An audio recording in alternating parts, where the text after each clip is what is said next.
Vamos a escudriñar la palabra y les invito a que puedan ustedes ubicar el Salmo número 42, por favor. El Salmo número 42.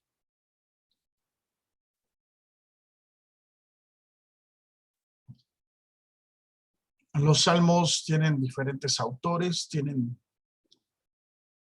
diferentes personajes, con diferentes historias, diferentes vivencias. Se sabe que son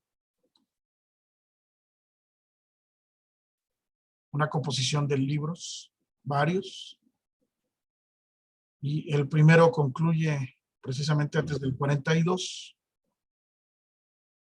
y después se tiene este salmo, que es el 42. Entonces, les voy a compartir una pequeña presentación para poder ir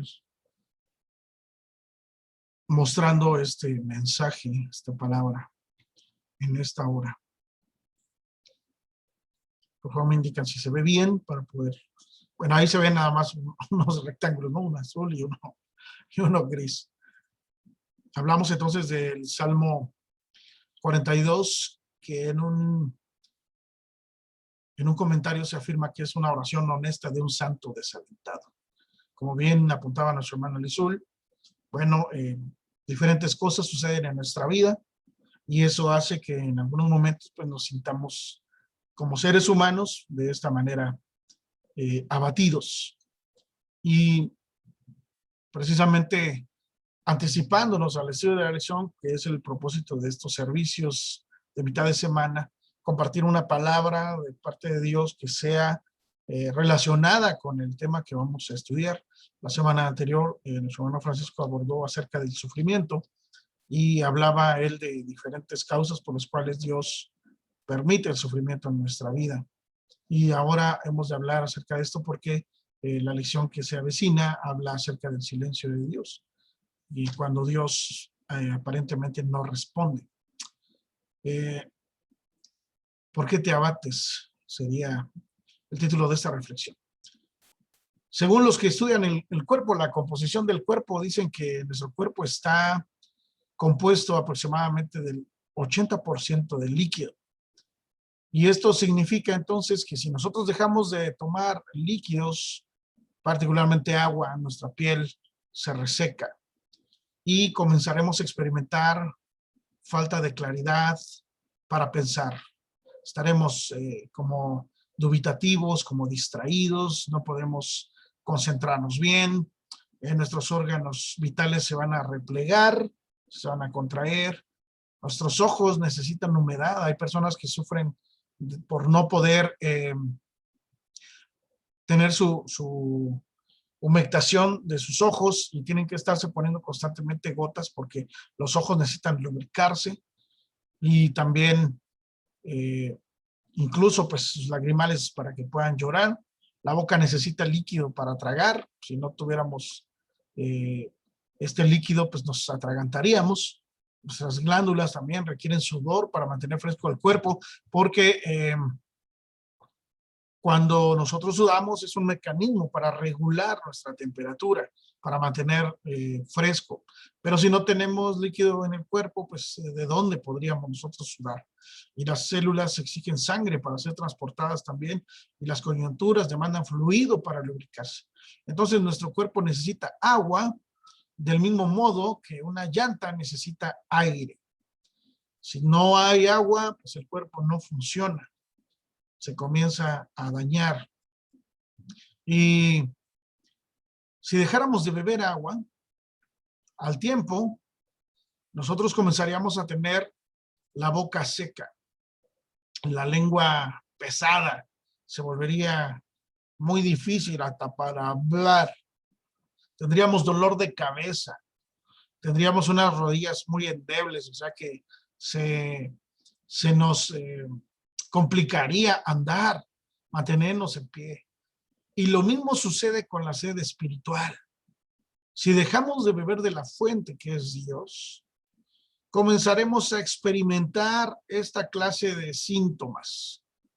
desesperanza, preocupación, irritabilidad, culpa. Si nosotros prestamos atención y este tipo de situaciones se están presentando en nuestra vida, o bien hay temor, hay vergüenza, hay resentimiento, hay duda, etcétera. Hablamos entonces de que hay ahí una grande necesidad de beber de parte de nosotros. Necesitamos el agua para que nuestro cuerpo funcione de la misma manera que espiritualmente necesitamos del agua viva, que es el Señor, para que nosotros podamos funcionar espiritualmente bien. Si no, tendremos estos síntomas que lo que están diciendo es que necesitamos beber urgentemente. Y ese es precisamente el sentido de lo que el salmista menciona en este Salmo 42. En este Salmo, el autor utiliza la figura de un siervo afligido por la sed. Es un siervo que está necesitado, que está buscando, que está clamando por agua. ¿Cuál es entonces esta profunda necesidad del salmista? Bueno, si vamos al Salmo, por favor, que les indiqué, que es el número 42, si alguno de ustedes quisiera participar leyéndonos el verso 1, solamente el verso 1, por favor abra su micrófono y dele lectura al verso 1 del Salmo 42. ¿Lo leo, hermano? Sí, hermana Gaby, por favor. Dice, como el ciervo brama por las corrientes de las aguas, así clama por ti, oh Dios, el alma mía. Amén. Amén. Muchas gracias, hermana Gaby. ¿Qué anhelaba el salmista? ¿Qué deseaba con todo su corazón? ¿Qué necesidad tan profunda había en su ser? Bueno, dice, así como el ciervo brama por las corrientes de las aguas, así clama por ti, oh Dios, el alma mía. Su alma anhelaba la presencia de Dios con esta misma necesidad, con esta misma intensidad que un ciervo siente cuando busca agua. Ahora, el verso 2 dice, mi alma tiene sed de Dios. Mi alma tiene sed de Dios, del Dios vivo. ¿Cuándo vendré y me presentaré delante de Dios? No tenía sed por agua, tenía sed de Dios. El beber y el tener sed, entonces, son ilustraciones comunes de la necesidad espiritual del hombre y de la provisión de Dios. Aquí está el énfasis, hermanos, la desesperación que hay de esa necesidad. Y para eso yo quiero permitirme compartir un video con ustedes para que podamos tener esta idea de lo que está diciendo el salmista cuando habla acerca de la necesidad que tiene. Miren, escuchen.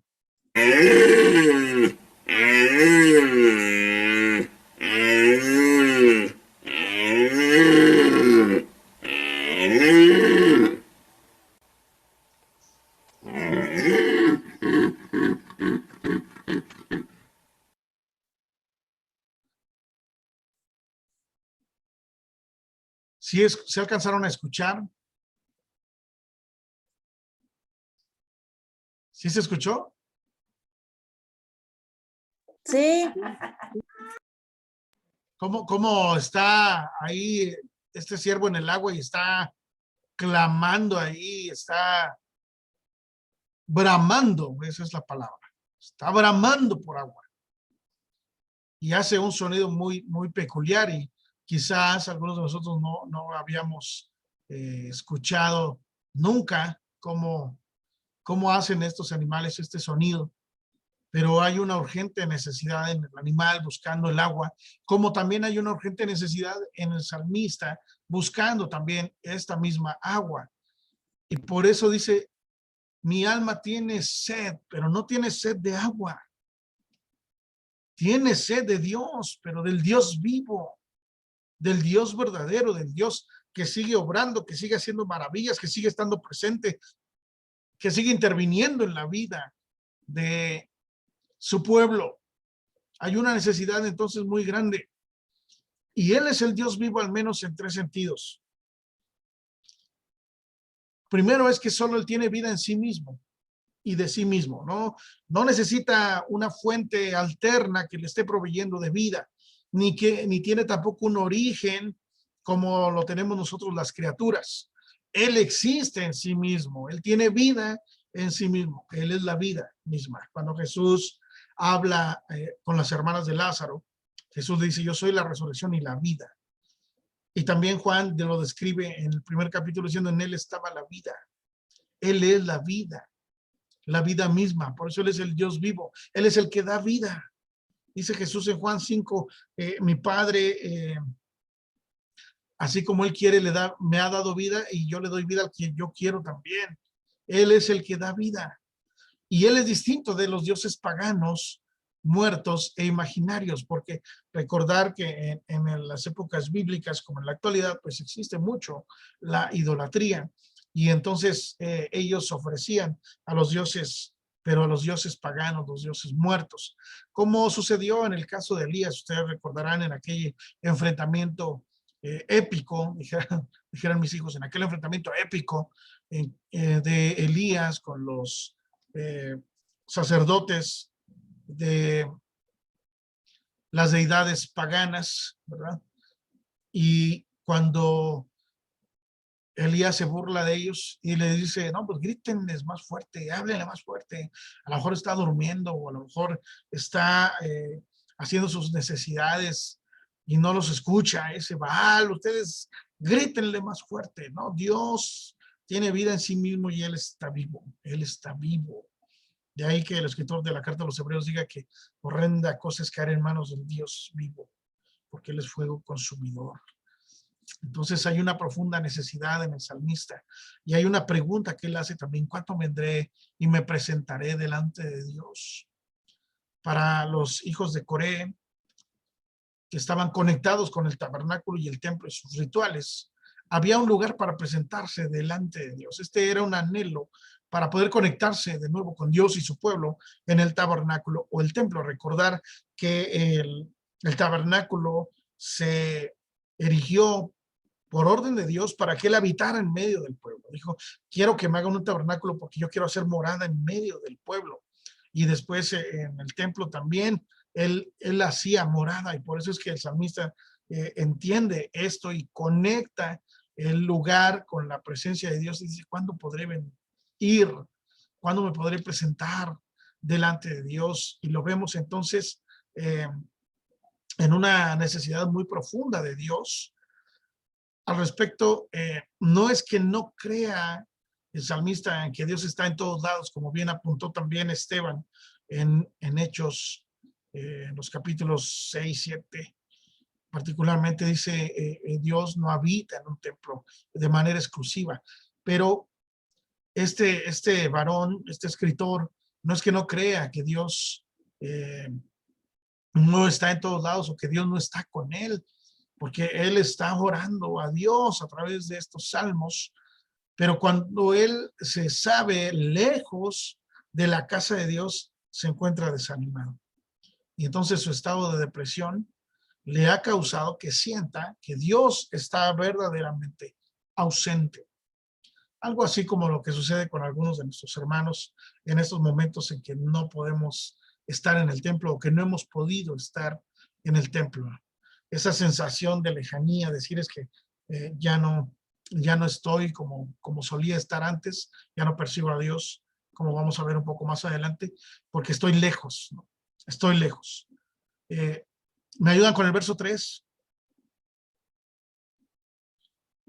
Dice, fueron mis lágrimas mi pan de día y de noche, mientras me dicen todos los días, ¿dónde está tu Dios? Amén. Es decir, que hasta dejó de comer, estaba a tal punto tan deprimido que hasta dejó de comer y lo que él dice que comía eran lágrimas. Es decir, que él lloraba abundantemente. Esa era mi ración, ese era mi alimento, esa era mi comida. De día, de noche, yo derramaba mis lágrimas. Y la razón de esto es que por un lado tiene por supuesto, un profundo dolor provocado por el anhelo del salmista por obtener alivio en Dios, pero también dice que hay una aflicción en su persona porque él no percibe a Dios como cercano y la necesidad que él tiene entonces es muy profunda y es muy grande. ¿Cuándo vendré? ¿Cuándo podré presentarme delante de Dios? Mis lágrimas son mi pan de día y de noche. Y para complicar las cosas, como dijéramos en buen mexicano, para no sentir lo duro sino lo tupido, ¿verdad? Para hacer peor el problema, pues había personas que se burlaban de él y que querían desanimarlo, que le decían cosas, ahí está, pues ¿dónde está tu Dios? Ay, pues no que muy bueno, pues no que mucha fe, pues no que esto, no que lo otro, y querían entonces hacer sentirle a este hombre que este momento de necesidad estaba solo, que no podía ser escuchado por Dios y que Dios no iba a intervenir para nada en su vida. Está solo, está solo.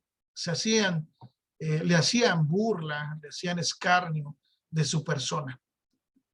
Como dice este comentarista, Trapp, dice que otros de los afligidos santos de Dios se han encontrado con una medida similar. En Orleans, Francia, mientras los sanguinarios papistas asesinaban a los protestantes, estos clamaban, ¿dónde está tu Dios ahora? ¿Qué ha pasado con todas tus oraciones y salmos ahora? Que tu Dios a quien has clamado te salve si puede. Pero esa era una actitud burlona, como la actitud que tenían con Jesús. Si ustedes pueden ver de manera muy rápida en Marcos capítulo 15, hay una actitud de burla, porque a diferencia de la actitud que tenía el rey Darío con Daniel, le dijo, el Dios a quien tú sirves continuamente, que Él te salve.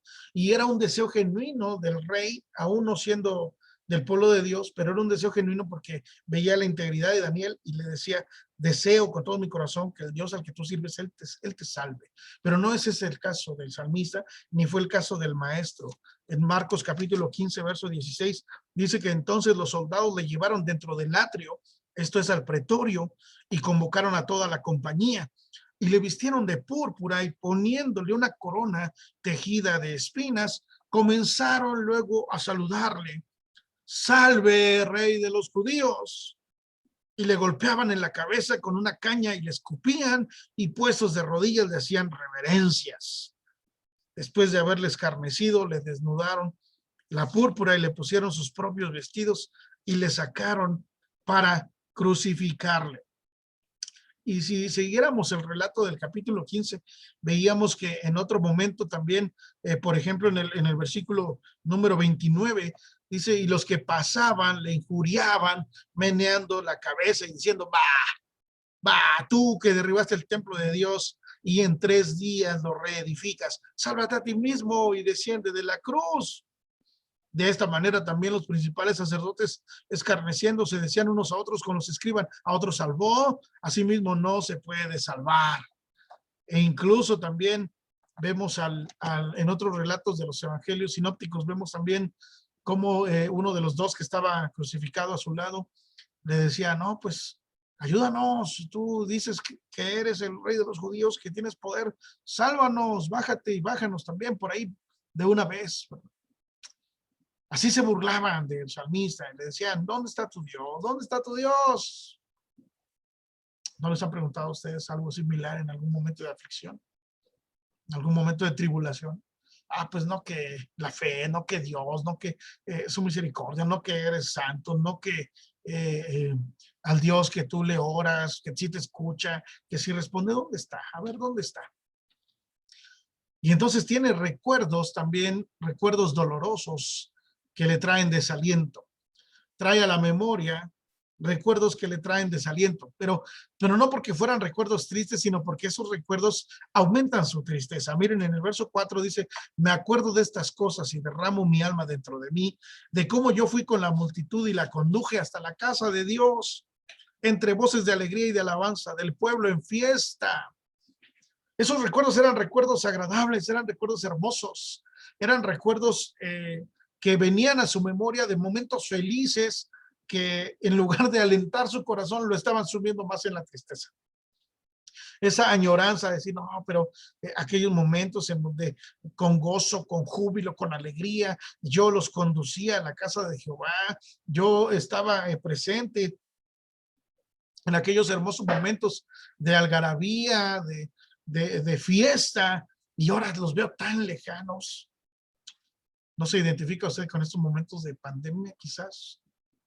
Ay, aquellos cultos tan hermosos que teníamos, si es que en verdad los aprovechábamos, si es que no nos la pasábamos haciendo otras cosas o no asistiendo, sino más bien, dice, yo me acuerdo, yo cómo los llevaba, cómo yo conducía a la multitud, los llevaba hasta la casa de Dios, había voces de alegría, de alabanza, había fiesta, pero eso en lugar de alentar su corazón, lo sumía más en su tristeza.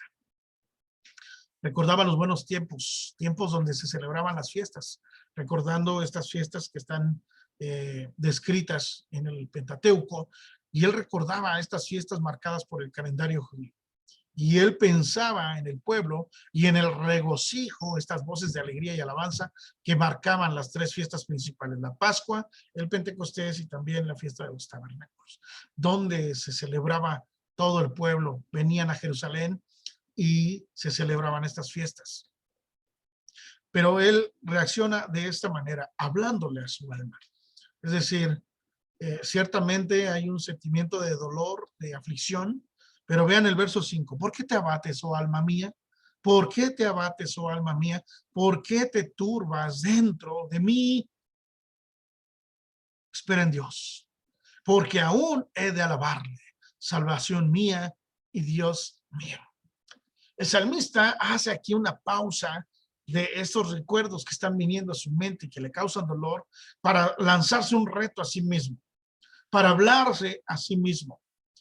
Lo más natural, lo más fácil sería que él se hubiera rendido hacia esos sentimientos de depresión y de desaliento espiritual. No, pues ya Dios se alejó de mí, no, pues ya Dios no me escucha, no, pues ya no tiene sentido, ya no le veo caso, eso de estarme ahí conectando, pues como que no, y entonces mejor ahí lo bajamos por la paz. Ahí muere, decimos coloquialmente, ya no, ya es que no es igual, no es igual.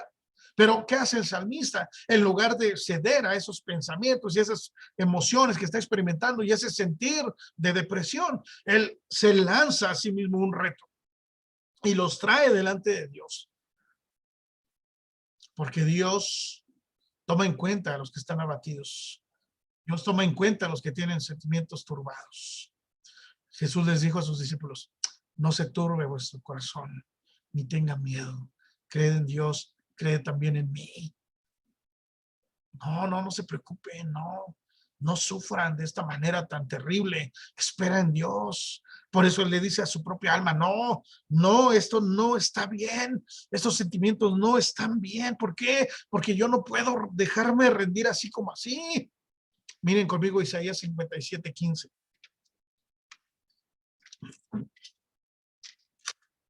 Isaías 57:15. Porque así dijo el alto y sublime, el que habita en la eternidad y cuyo nombre es el Santo. Yo habito en la altura y la santidad. Y quizás eso es lo que está pensando el salmista. Es que Dios está muy lejano, Dios está muy ausente, Dios está en su trono, no tiene tiempo de atenderme, no está pendiente de mi necesidad, yo soy muy poca cosa, pero dice la siguiente parte, yo habito en la altura y la santidad y con el quebrantado y humilde de espíritu, para hacer vivir el espíritu de los humildes y para vivificar el corazón de los quebrantados. Qué hermosas promesas de Dios para el alma que se encuentra abatida, que se encuentra triste. Él se encuentra triste, el salmista se encuentra triste por la distancia del hogar y de la casa de Dios. Se cree que cuando se escribió este salmo, se encontraba lejos, muy lejos de la ciudad de Jerusalén, este hombre. Por eso es que la distancia le hace sentir esta ausencia.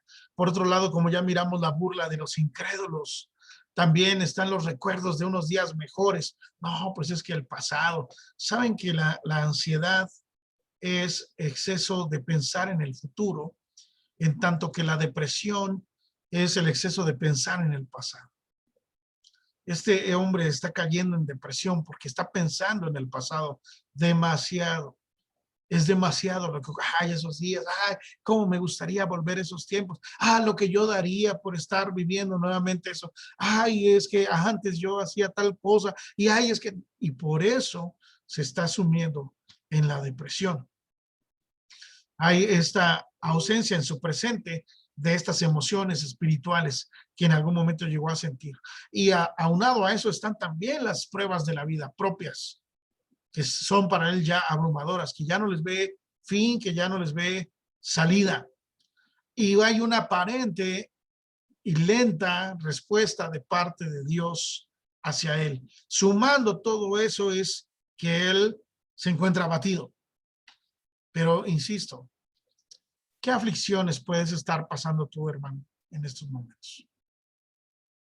¿Qué es lo que te hace sentir a ti aflicción? ¿Qué debes decirte a ti mismo cuando sufres y aparentemente Dios permanece indiferente?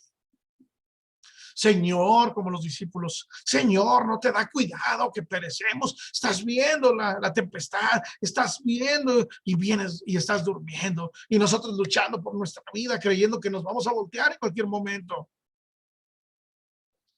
¿Será que Dios es indiferente? ¿Qué hacer cuando tú dices, es que ya no siento lo mismo que sentía por Dios? En algún momento he platicado con algunos, no solamente de nuestra amada congregación, sino también de otros lugares. Y de repente dicen, hermano, es que ya no siento lo mismo. Es que de verdad hay algo en mí que se fue apagando. ¿A dónde se fue mi pasión? Eso que yo sentía, ese anhelo, ese gusto de decirme, ya es día del Señor, me voy a preparar con antelación mis cosas, me voy a alistar mi ropa, lo que voy a necesitar, porque ya es día del Señor y voy a estar ahí temprano en la casa de Dios. Ya no siento eso, hermano.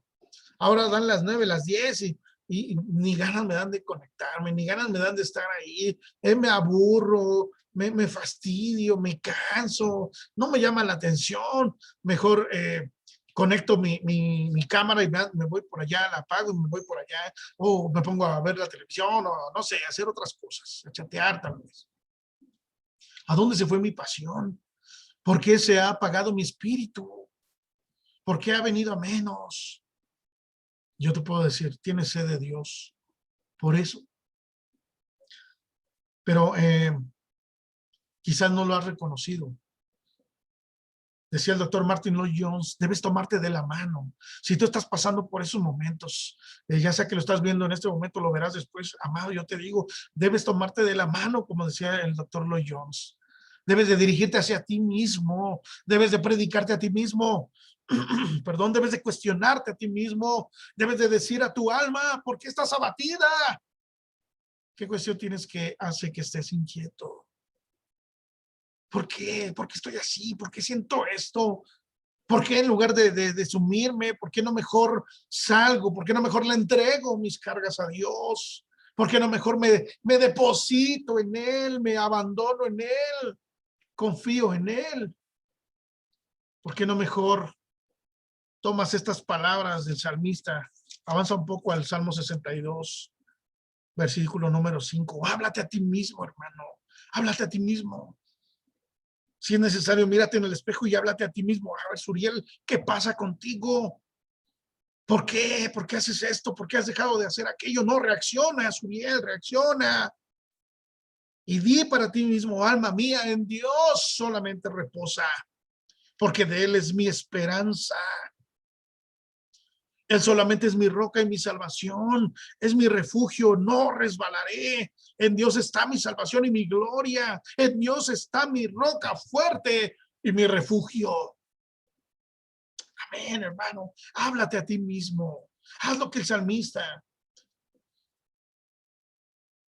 No estoy diciendo que esté mal, que en algún momento de tu vida te sientas abatido, que te sientas triste, que te sientas deprimido, pero sal de ahí en el poder del Señor. No te sumas en esa realidad. Más bien dile a tu alma, di para ti, en Dios solamente reposa.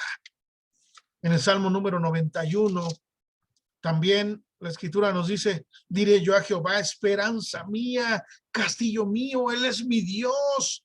¿En quién confiaré? Por eso el que habita el abrigo del Altísimo morará bajo la sombra del Omnipotente.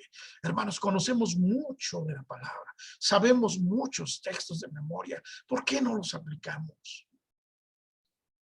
¿Por qué no los traemos a la memoria? Y así como el salmista traía, ay, esos días tan hermosos. Bueno, gloria a Dios por esos días tan hermosos, por esos cultos tan preciosos, por esas reuniones tan fraternas, tan amorosas, tan cálidas. Pero quiero decirte algo, ya quedó en el pasado.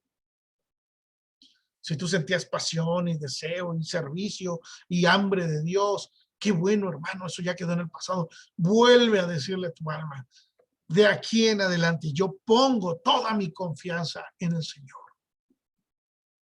Si ya no siento lo mismo, si me pregunto a dónde está mi pasión, si me pregunto por qué se ha apagado mi espíritu, vuélvete a decir esto, hermano. Porque cuando buscamos la salvación en la presencia de Dios, como lo hizo el salmista, él entendió que la respuesta no estaba en sí mismo, que no era algo que iba a cambiar por sí mismo, sino en Dios. Por eso él dijo, tengo sed de Dios, pero del Dios vivo, del Dios que transforma, del Dios que hace maravillas, del Dios que se preocupa por mí, que me ama, que ha hecho todo para poder restablecer mi comunión con Él, que me ha dado nueva vida, que me ha bendecido de unas formas inimaginables. No busques hacia adentro de ti. El corazón del hombre es engañoso en grande manera. Mira arriba, mira hacia Dios. El Salmo 73, verso 25. Dejó para nosotros estas palabras. ¿A quién tengo yo en los cielos sino a ti? Y fuera de ti nada deseo en la tierra. Mi carne y mi corazón desfallecen, mas la roca de mi corazón y mi porción es Dios para siempre. Puedes verlo, hermano. Puedes percibirlo con todos tus sentidos. En el Salmo 21 decía el salmista, alzaré mis ojos a los montes. ¿De dónde vendrá mi socorro? Mi socorro viene de Jehová. Hermano, no busques hacia adentro de ti, busca hacia arriba. Mira al Señor. Recuerda sus promesas. Trae la necesidad que tengas en estos momentos en tu vida a la presencia de Dios. Retomo el Salmo 42, verso 6. Dios mío, mi alma está abatida en mí.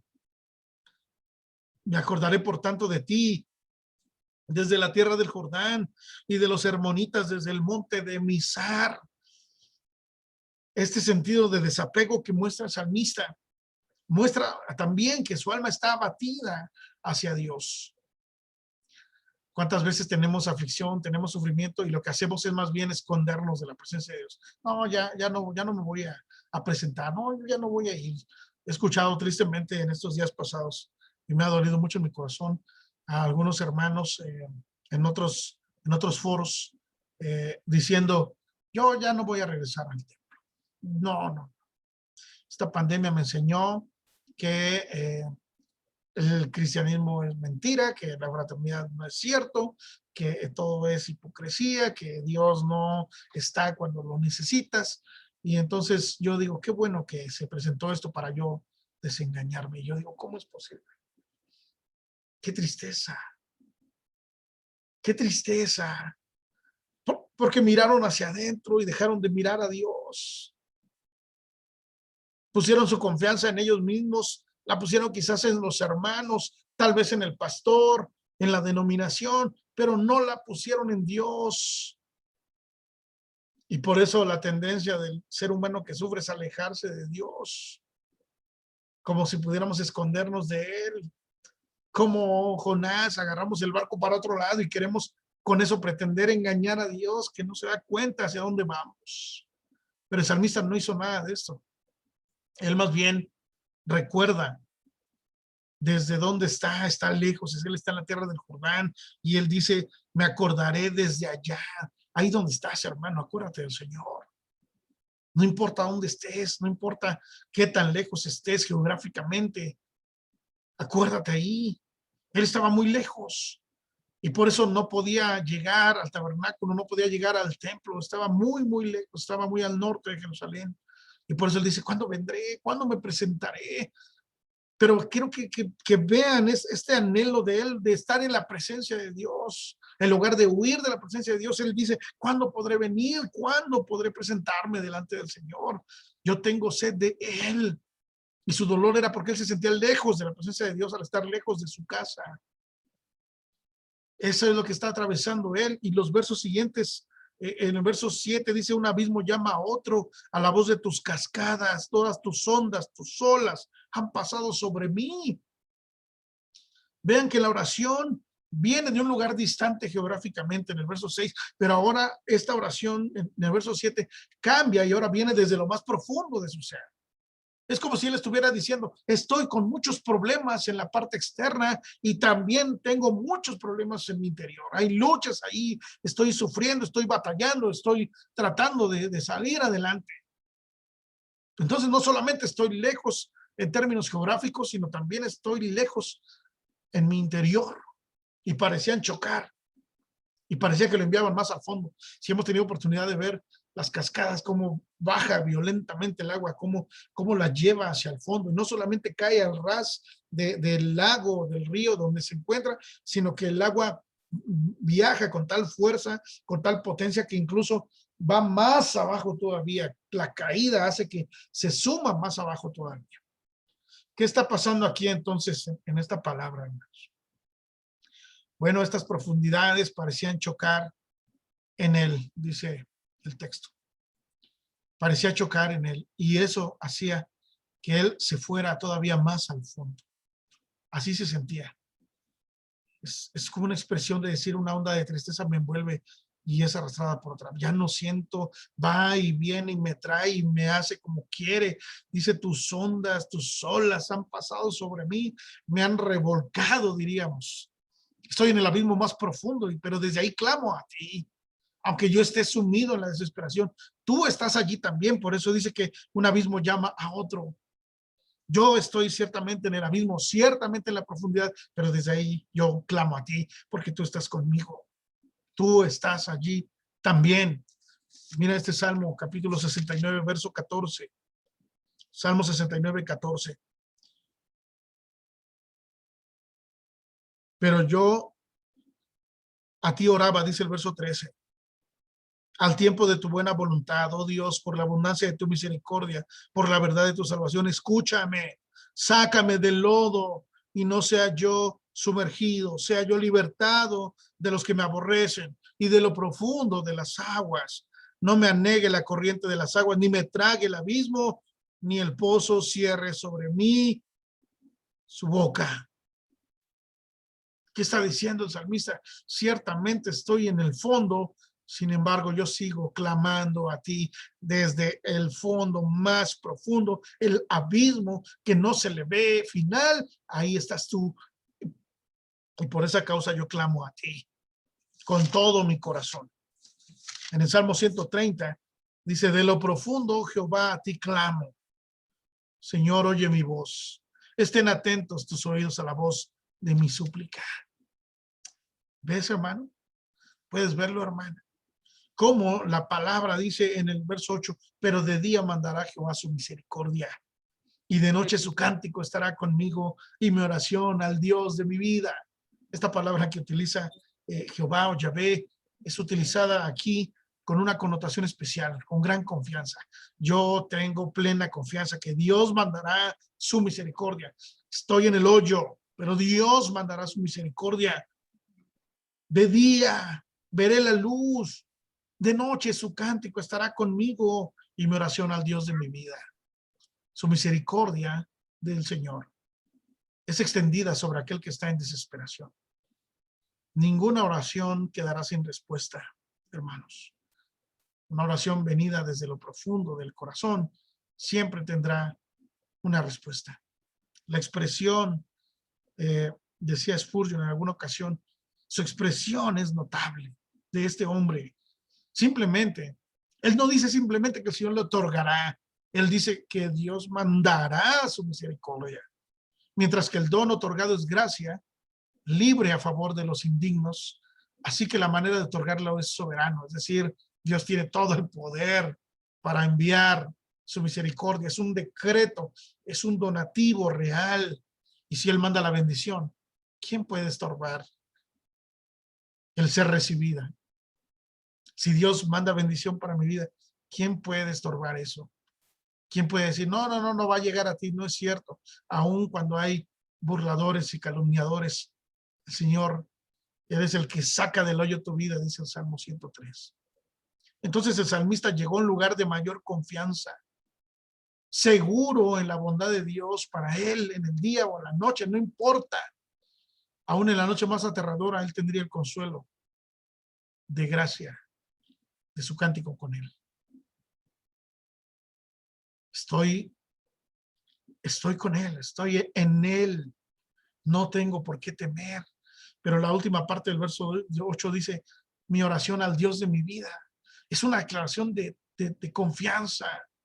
El cántico del salmista será una oración, pero no para el Dios de la muerte, hermanos, sino para el Dios de la vida.